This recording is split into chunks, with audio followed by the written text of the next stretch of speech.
Maybe you slipped on a patch of ice outside your apartment building and you're still dealing with back pain weeks later. Maybe you tripped on a broken floor tile in a grocery store and your first thought wasn't, should I call a lawyer? It was, how am I going to keep working? How am I going to pay these bills? I want to help you understand what your options might be. I'm attorney John Sheehan. Since 1993, I've represented thousands of injured workers and car accident victims throughout Massachusetts. I fight to ensure that each client receives the compensation and medical treatment that they're entitled to without getting taken advantage of by an insurance company. And if Spanish is easier for you, hablamos español. This video is general information only and not legal advice for your particular situation. Today I want to talk to you about premises liability, the legal term for what happens when someone gets hurt on another person's property. Slip and falls, trips on broken pavement, ice on a walkway on a private property that was never cleared. These cases come across my desk regularly. The first question people ask is, do I actually have a case? The honest answer is, it depends on two things. First, did the property owner or manager have a responsibility to keep that property safe?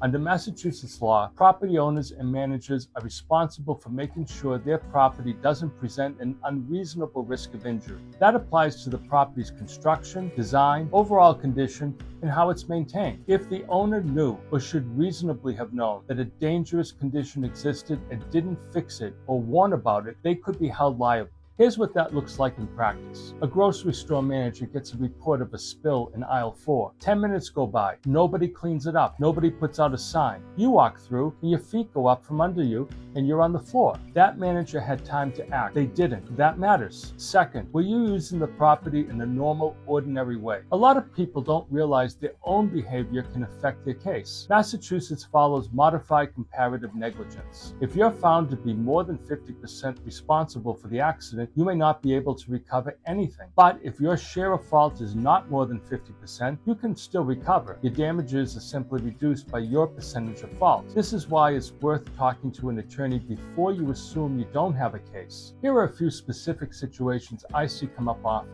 Landlord liability. If you're a tenant and you get hurt because of a missing handrail, a broken step, or poor lighting in a common area, and you'd reported it to your landlord, that landlord could be held accountable. Massachusetts landlords are also required to remove snow and ice from walkways, driveways, and shared common areas. Open and obvious hazards. Even if a hazard was right out in the open, that doesn't automatically let the property owner off the hook. The Massachusetts Supreme Judicial Court has held that a landowner has a duty to address an obvious hazard when there's a foreseeable risk of injury. Every situation is different, of course. A phone call costs you nothing, and in that conversation, we can look at what actually happened, and I can give you a clearer sense of where things stand. If you have questions about your situation, I encourage you to call our office. The consultation is free, no obligation, no pressure. And if Spanish is easier for you, hablamos español.